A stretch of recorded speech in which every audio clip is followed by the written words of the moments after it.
que a gente estabelece, né? Então, se eu curo esses traumas que ficaram, eu estou, na verdade, liberando um monte de tendências habituais, de predisposições minhas em várias áreas da vida. Aí eu olhei, mãe, estamos juntos, até a iluminação. Né? Então foi uma coisa boa aquilo ter se revelado daquela forma. Agora, o que isso tem a ver com felicidade genuína? Tá. Então, a gente vai perceber que essas predisposições que nos arrastam e nos desequilibram emocionalmente, elas proporcionam mal-estar. A gente começa a discernir quais elementos que estão associados a isso. É toda uma rede, né? Não é uma coisa só. Por exemplo, quando a gente está estressado, né? De estresse, né? Estresse que a gente chama, né? Está muito estressado.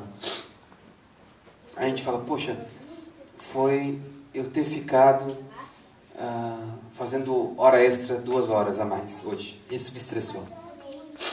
Mas quando a gente começa a observar, não foi aquilo exatamente, só aquilo que nos estressou. Foi o fato de que várias outras coisas estavam demandando da nossa energia e que no momento que a gente teve que ficar 2 horas a mais, a gente não tinha energia reserva para fazer aquelas 2 horas e aí desgastou. Né? Porque pode ser que a gente faça as 2 horas de hora extra num outro dia que a gente esteja bem e não tem o mesmo efeito. Então não é as 2 horas extras que nos estressam. Ou às vezes não é uma palavra agressiva de alguém. Não foi aquela palavra que foi a razão. Até a gente já sabe, a gente já tem até linguagem que revela a sabedoria da gente. A gente diz, isso foi a gota da água. Você já estava cheio. Já estava ali cheinho. Aí, pluc, transbordou. Né? Então tem uma rede de várias outras coisas que às vezes são conscientes ou inconscientes que fazem parte do nosso dia a dia e que a gente não está sabendo lidar, que está desgastando muita energia da gente, que está nos desequilibrando e que aí qualquer outra coisinha é a gota d'água. Né? Então, coitado da pessoa, né, que disse aquela palavra naquela hora que foi a gota d'água. Assim. Então, se tornar mais consciente no dia a dia é um elemento essencial no desenvolvimento de bem-estar e felicidade genuína na vida da gente. Porque a gente vai começar a tratar não de uma coisa específica, mas de várias coisas no nosso dia a dia que nos arrastam ou para mal-estar ou para bem-estar. Proporcionam mal-estar e bem-estar. E começar a desenvolver essa sabedoria, esse discernimento, é um outro treinamento que o Buda ofereceu, ou instruiu, muito importante, que é o treinamento em sabedoria, em discernimento.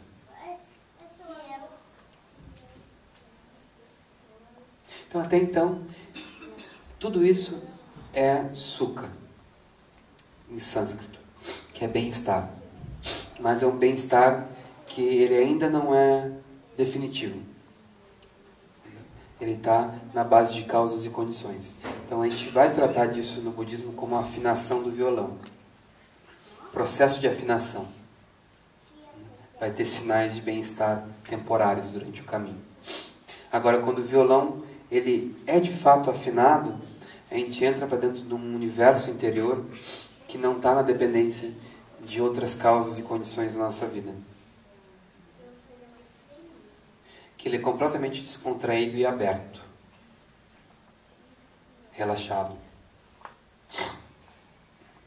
Tem espaço que permite as coisas se expressarem dentro desse campo mental. Né? Não tem preconceitos, julgamentos, bloqueios, aversões ali dentro. Tudo que surge ali dentro são como... tem aquela música do Lulu Santos, né? Eu acho que é Ondas do Mar. Né? como ondas no mar, né? Então, a onda surge como onda, como uma beleza de uma onda, seja ela com a cara que tem. Ela continua sendo a onda do mar. A gente não é arrastado por ela, mas a gente se deslumbra ela. O nosso equilíbrio não está na dependência de uma onda específica. O nosso equilíbrio está além das ondas, ele é o mar. Então, tem esse outro nível de bem-estar que a gente vai chamar no budismo do desenvolvimento de Mahasukha, que é grande bem-aventurança, o grande bem-estar. É um bem-estar definitivo porque ele não está na dependência de outras coisas. Ele é por si aberto, descontraído, espaçoso, vivo, presente, equilibrado.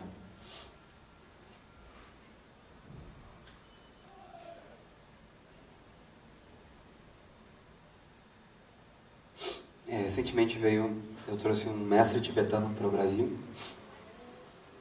ano passado, e ele comentou algo, assim, brincando, ele falou algo que eu achei muito profundo, na verdade. Ele disse, pois é, hoje esses grandes mestres, né, se for para eles atingir a iluminação, não vai ser debaixo da árvore, da figueira do Buda, mas provavelmente vai ser dentro do avião, né? Então, eles estão para lá e para cá, assim, o tempo inteiro. E ele comentou, pois é, a gente viaja bastante, isso demanda dinheiro, também a gente tem que se hospedar em locais, tem toda uma economia ao redor dessas viagens, né? Tem economia ao redor dos mosteiros também, precisa dar comida para os monges, né? Dar abrigo para os monges, tudo isso. Mas aí ele comentou, ele fez um comentário brincando assim, mas se acabar o dinheiro a gente volta para as cavernas. E com uma alegria no rosto, assim, como se, né, tivesse tudo certo. Assim. Acabou o dinheiro, está tudo certo. Então surge uma segurança interna. Ou seja, a pessoa, ela não, o equilíbrio e a segurança dela não é nas coisas fora, mas é num bem-estar de dentro. Uma sabedoria, uma lucidez, uma consciência, uma presença dentro. Então pode ser o que aconteça, esse bem-estar e essa presença interna, ela não se move. Ela não é perturbada.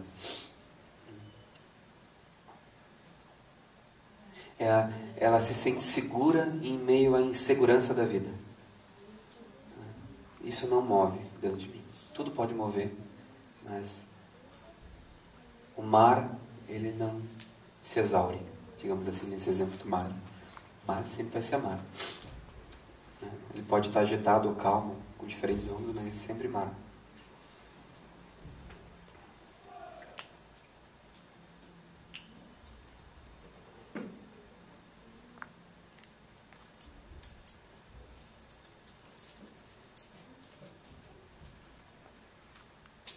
Então, eu acho que é isso. Exatamente. 9h30. Para vocês terem só mais um mapa do que eu falei aqui. Então, eu comecei... na verdade, foi abordado 3 níveis de bem-estar. Que é um bem-estar comum, né? Que todos nós temos acesso, né? Coisas que nos causam saúde física e mental, tratamento de pensamentos positivos e de pensamentos negativos, ou seja, a gente começa a ver o que nos faz mal e desenvolve um desinteresse por aquilo. Não, isso não me faz bem. Ou pensar sobre isso não me faz bem. Então, a gente fica desinteressado, né? Naturalmente, então, tem mais interesse, não busca pensar daquele jeito sobre as coisas e busca outras formas, outras alternativas. Isso é bem comum. Aí depois a gente começa a desenvolver um segundo nível, que a gente começa a perceber que o nosso bem-estar, ele está diretamente relacionado ao bem-estar dos outros também. A gente tem uma relação, né? Então a nossa existência, a sensação de eu estou vivo, ela surge por um processo de relação com os outros e com o mundo ao redor. Então, Se essa relação for positiva, for saudável, isso proporciona bem-estar. Então, cuidar de si proporciona bem-estar, cuidar do outro proporciona bem-estar. Porque os dois fazem junto uma relação que nos faz sentir vivos, presentes, existentes. Então, esse é o segundo nível. O terceiro nível, ele está ligado à natureza da mente. A natureza da mente, ela é o que é, aberta, vasta, presente, consciente, equilibrada, independente das outras coisas. Ela não se perturba, essa natureza. Então é aí que a gente chama de Mahasukha. Grande felicidade, grande bem-estar, grande bem-aventurança no budismo. É isso. Se vocês tiverem alguma pergunta, eu posso tentar responder. Como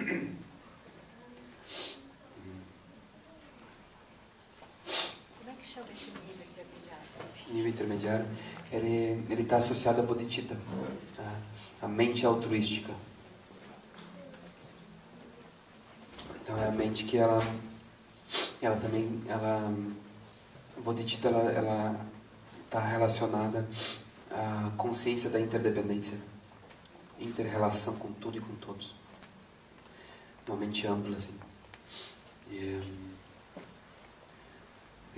Numa linguagem mais familiar para a gente, bodhicitta, essencialmente a sensação de bodhicitta, no primeiro nível, é quando a gente diz, poxa, essa pessoa é uma pessoa boa, ela tem um bom coração.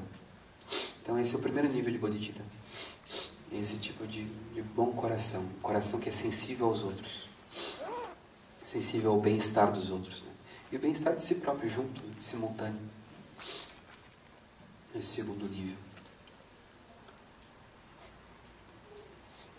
Por favor. Você sugere alguma coisa para afrouxar as cordas do violão? Para afrouxar as cordas do violão? Será que isso... Você não quer afinar eles em vez de afrouxar? Ou afinar seria afrouxar um pouco mais? Afinar seria... Eu sugiro. Digamos assim que nós temos uma tendência a gostar de nos sentirmos bem, não é verdade? Perdão. Às vezes eu assomo o nariz, mas como eu estou com o bigode grande, fica meio grudado aqui. Eu tenho que cuidar, né? Porque quando eu ver, eu não limpo direito e fica aparecendo no vídeo aí. Não, a gente tem uma tendência a buscar por bem-estar, né? A gente gosta disso, tem um gosto por estar bem, se sentir bem. Então, a gente começa a desenvolver um interesse por condições que nos deixam bem. A primeira coisa é desenvolver um interesse. Por exemplo, se tu se sentir apertando demais a corda, muito rígido por si próprio, cobrando demais de si próprio, aí tu percebe, toma consciência do teu corpo, do teu estado emocional, e perceba, o que está me dizendo? Ou seja, provavelmente ele está dizendo que ele não está gostando. Essa experiência não está sendo saudável. Aí tu associa ela, a experiência que está insalubre, com o que está causando ela ser insalubre. Faz essa associação. Aí tu acaba perdendo o interesse pelas causas que produzem aquilo. E essa perda de interesse vai te fazer não nutrir mais aquele tipo de coisa que estava apertando demais a corda. A vida ela se move por interesses, é incrível. Aonde a gente bota atenção, né? Tem esse grande psicólogo que todo mundo fala, né? Inclusive o Lama Santen fala bastante, o William James, que ele diz, aonde você coloca a sua atenção, se torna real as coisas. Onde a sua atenção vai, aquilo se torna realidade. Então, a nossa atenção ela é movida por interesse, por predisposições internas também, mas associadas a um interesse, a um credo de que aquilo tem algo ali, né, que a gente quer. Então, esses credos internos é o aspecto de transformação cognitiva que ajuda muito dentro do processo. Então, a gente começa... mas não, discernimento, né? A gente começa a discernir, mas eu estou querendo esse tipo de vida nesse ritmo, por quê? Se isso só está me deixando mal. Você vê o caso que fala assim, por exemplo, a questão do pensamento mente livre, mas em determinados momentos a gente está com pensamentos recorrentes, negativos, causa estresse, estado de Sim. depressivo. Aham. A gente tem consciência que esses pensamentos eles não são fixos, Aham. não tem uma coisa fixa. Aham. Sim. Eles são recorrentes. Recorrente. E eles trazem um mal-estar, e eles desanimam, e eles Uhum. te adoecem. Sim. Se tem consciência delas, Aham. qual seria a prática? Pegar isso de uma maneira mais transformadora, assim, como um remédio. Uhum. Não, repete a pergunta. A pergunta é como lidar, assim, essencialmente é como lidar com pensamentos negativos recorrentes. Aquilo recorre de novo, a gente tem consciência de que ele é negativo, mas ele fica vindo de novo. Né? Tem várias formas, mas eu vou pensar numa forma que eu vejo que funciona bastante. Alguém te viu a iluminação? Não. Eu fui compassivo nesse. Não podia ter avisado. Mas uma forma é assim. O que você faria se o seu filho, ou alguém que você gosta muito, talvez até um amigo que você gosta muito, chegasse meio de saco cheio disso, né? Ou seja, ele está com pensamentos recorrentes, uma mente negativa, e ele está mal por causa disso. Então, qual é a primeira coisa que você faria? Primeira, se o seu filho chegasse assim para você, ou alguém que você ama muito. Primeira coisa. A pessoa chega para ti desse jeito e você faz o quê? Oi?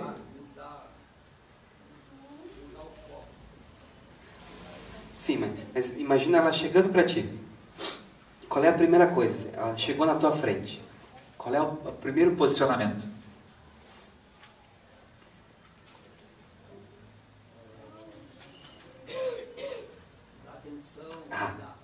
Exato. Então, o primeiro posicionamento é atender aquilo, escuta. Então, esses pensamentos recorrentes, eles têm uma razão para estar surgindo. Se a gente brigar com eles, a gente não vai tratar da razão. Talvez a gente vai suprimir, aquilo vai ficar ainda mais intenso. Se a gente se desencorajar porque eles estão surgindo, também a gente não está tratando deles. Se a gente se distrair, por exemplo, às vezes a gente vai procurar distrações, né? Também não está tratando deles. É por isso que eles estão recorrendo de novo. Então, o primeiro posicionamento é acolhê-los, dar atenção. Ou seja, você está recorrendo por uma razão. Eu não sei ainda por quê, né? Mas você aí dentro importa para mim. Os seus sentimentos, os seus pensamentos importam para mim. A gente diz para si próprio. Você tem sensibilidade, você sente as coisas, você tem sentimentos. A vida também move e a gente está sensível às coisas que acontecem na nossa vida. E a gente descobre também que existe um ser dentro da gente que busca por bem-estar. Então ele tenta se proteger. Às vezes, certas formas de pensar são formas de proteção.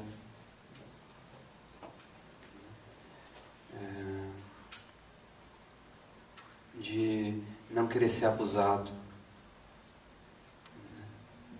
De não querer ser agredido.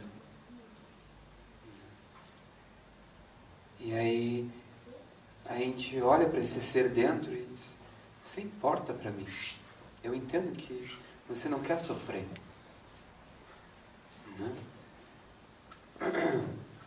Qual é a sensação que a gente tem quando a gente tá mal, não está desconfortável, não está se sentindo bem, está com problemas, e a gente encontra um amigo que nos escuta e nos entende? Qual é a sensação que a gente tem? A gente se sente bem, né? Não é verdade? Alguém, quando a gente está precisando desabafar, a gente está com problemas, a gente encontra alguém que nos escuta, mas não só nos escuta, a pessoa nos entende. Não acalma? A gente se acalma, né? Finalmente alguém me entende. Então, quando a gente tem esse posicionamento para si próprio, esse serzinho lá dentro, ele, pelo menos eu mesmo me entendo. Você vira amigo das emoções dentro. Você estabelece uma amizade profunda. O outro começa a ser dentro, essas marcas dentro, elas começam a não se sentir abafadas, suprimidas. É suprimida, suppress. Elas também não se sentem abandonadas como se elas não importassem. Não, tem alguém ali que quer entender. Então o meditante ele para e ele como se ele gerasse a atitude mental de: o que isso está querendo dizer para mim? O que isso quer dizer? É como se tiver uma criança chorando para a gente e a gente diz: o que foi? Calma, o que foi? Eu quero entender, eu quero te ajudar. O que está acontecendo? Por que você está chorando? Por que você está mal? A gente tem esse posicionamento assim, de amoroso, né? É um posicionamento amoroso, de cuidado.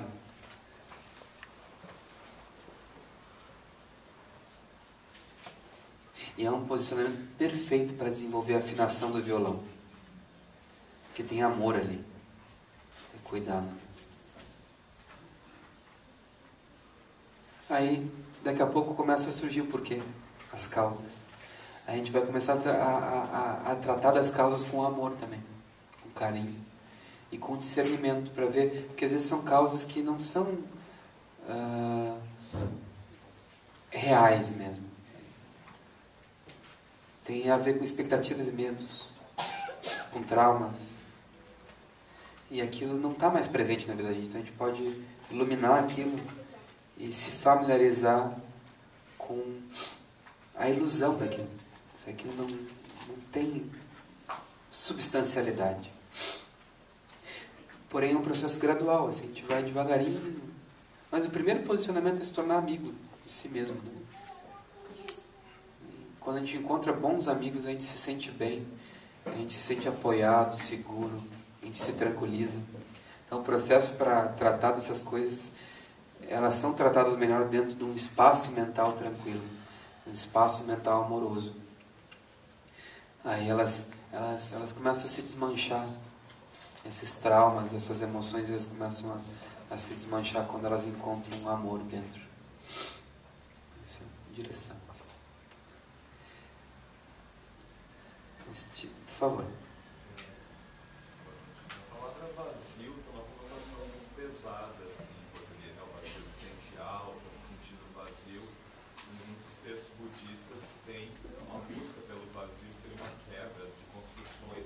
Eu queria saber como que o vazio se relaciona com a felicidade e que muitas vezes eu vejo que a tradução em si não tem uma palavra que reflita bem a ideia de vazio que é dos textos. Conhece a língua melhor, o que seria a tradução e como que ela se relaciona com a ideia de felicidade, vazio. Certo. Então, amanhã eu vou tratar disso com mais profundidade. Aonde mesmo? Na Vila Prudente. Na Vila Prudente. Quem quiser depois pergunte. Mas eu posso dar uma palhinha.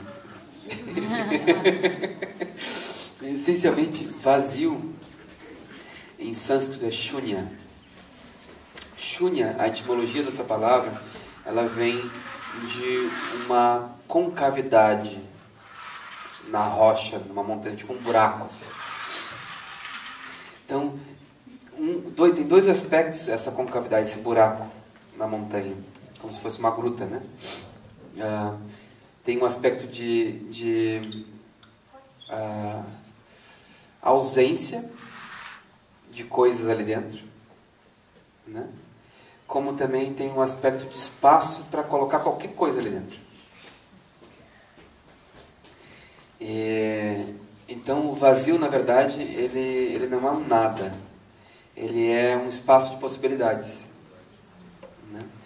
E esse espaço de possibilidades a nível da mente tem consciência dentro, é vivo. Porém, as aparências que surgem, como as ondas do mar, né? As ondas que surgem, elas, num nível mais profundo, elas são destituídas de características próprias. Elas fazem parte do mar. Então, quando diz no budismo o vazio do eu, não quer dizer que o eu não existe, né? Porque eu estou falando contigo aqui agora, né? Que seria até meio meio louco dizer isso, né? Ou seja, eu não existe. Que eu estou falando contigo aqui, né? E até eu posso me considerar com uma identidade hoje, por exemplo, de lama, né? Agora, a minha mãe, quando ela franze a testa, ela não vê o lama, assim, ela vê o filho dela, né? Então, onde é que está esse eu? Né? Se tivesse um eu que surgiu quando nasceu até hoje, esse eu ele não poderia ter mutado, se transformado, né? Ele surge num processo de relação. Então, quando ele diz vazio, é vazio de uma existência independente, é vazio de uma existência inerente, é vazio de uma existência permanente. Mas não quer dizer que é nada. Aparece de forma interdependente. Então esse é o conceito essencial. Quando a gente diz vacuidade ou vaziez, a gente está apontando para a natureza que propicia, que permite essa dança interdependente das coisas aparecerem. Então a gente vai dizer, em vez de shunya, a gente vai dizer shunyata, que é a natureza da mente. A natureza vazia de uma existência independente, porém viva, consciente, que faz coisas surgirem, experiências surgirem de forma interdependente. Então esse é o conceito. Algumas vezes a gente chama de vazio luminoso. As duas palavras juntas. Essa foi a palhinha, mas amanhã eu vou desenvolver mais ela. Por favor.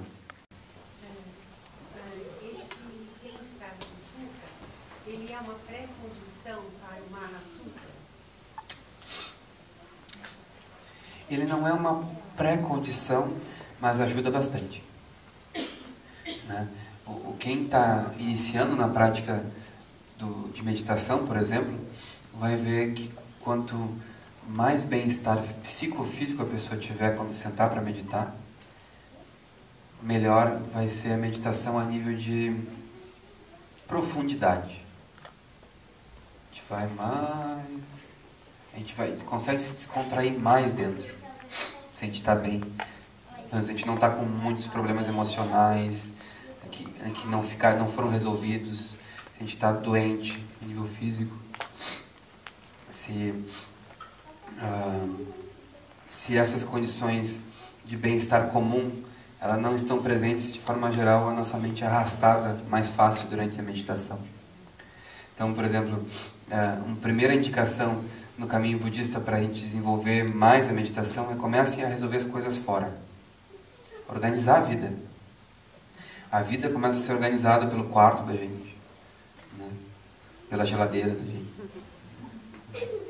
pela casa da gente, né? Pelas contas a pagar. A gente começa a organizar as coisas. Aquilo começa a ficar mais claro, né? Tudo. E essa organização externa, ela está demonstrando uma certa organização e discernimento interno. Então isso é bem característico, assim. A gente começa a pacificar relações da gente. A gente começa a pagar dívidas. A gente começa a resolver as coisas fora. Isso quando? Isso no início, para a gente poder se aprofundar na meditação. Por exemplo, uma das coisas que eu ouvi quando eu fui fazer retiro longo, quando eu fui para a Índia, viver no mosteiro, é assim: não deixe dívidas para trás. Porque quando você vai viver em seclusão, aquilo que você deixou fica dentro da mente, né? Aquilo começa a incomodar, a perturbar a mente. Então, eu me lembro dessa instrução.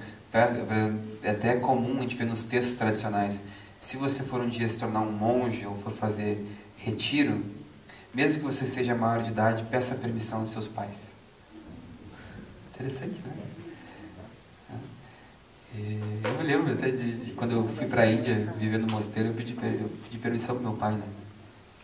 Pai, estou querendo ir para a Índia, no mosteiro. Aí me disseram que era pedir permissão para o senhor. Aí ele se sentiu meio assim: claro, vai, cara. Mas eu fiz questão de não deixar nada para trás.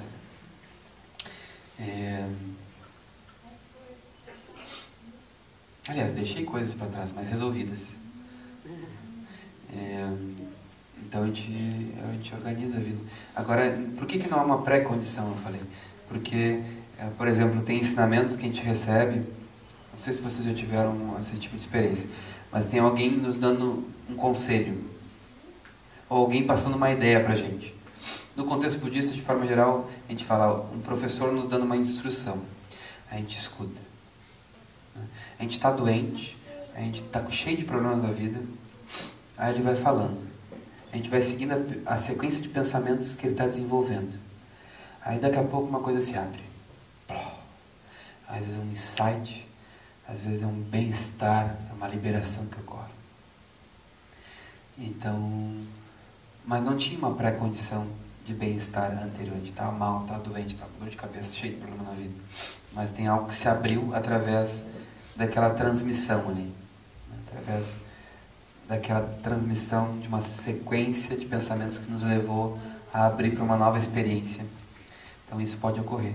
Então, mesmo doentes ou com problemas, a gente pode acessar Mahasukha. É mais difícil, mas não tem nada, a nível da natureza da mente, não tem nada que nos impeça disso, de acessar. Por favor. Você falou algumas vezes, mas eu queria ver uma dica. Esse arrastar das emoções, né, do bem-estar e mal-estar. Sim. Esse apego que a gente fica muito imerso nas emoções. Existe algum caminho? A meditação é uma dica para não se deixar levar. Elas vêm, elas vão, mas não se pegar. Eu ando... Eu não sei se a minha resposta é muito budista, mas eu ando vendo o poder que tem e a gente ter uma postura amorosa, porque o que quer que surja dentro da mente da gente, a gente tem uma postura amorosa. Uma postura assim: eu quero te compreender por que isso está surgindo. Tem uma razão para aquilo estar vindo. Então a gente tem uma postura assim: eu quero te entender melhor. E nesse momento, com essa postura amorosa, já tem uma calmaria que rola. Assim. Tem uma bênção, uma coisa que a gente se sente compreendido, abençoado por um amor interno. Então eu tenho visto o poder que tem esse tipo de atitude amorosa para consigo próprio, amorosa para com as próprias negatividades da gente, os próprios pensamentos negativos, emoções negativas. É como se a gente escuta falar isso em várias tradições, né, sobre o poder do amor, né? Então essas coisas pequenininhas da nossa vida, emocionais e cognitivas, pensamentos negativos, elas não encontram suporte em meio à natureza toda abrangente do amor. O amor é como se fosse vasto, livre, leve. Então uma coisa é como se os problemas se desconstruíssem em meio ao amor. Eles encontrassem amor e se desmanchassem. Eu sinto assim. Tenho visto isso funcionar de uma forma muito eficaz, assim. Testa, vê o que acontece. Então tá, eu acho que a gente vai concluir aqui. Prazer estar aqui com vocês. Espero revê-los em uma outra oportunidade, se não for amanhã, em alguma outra ocasião.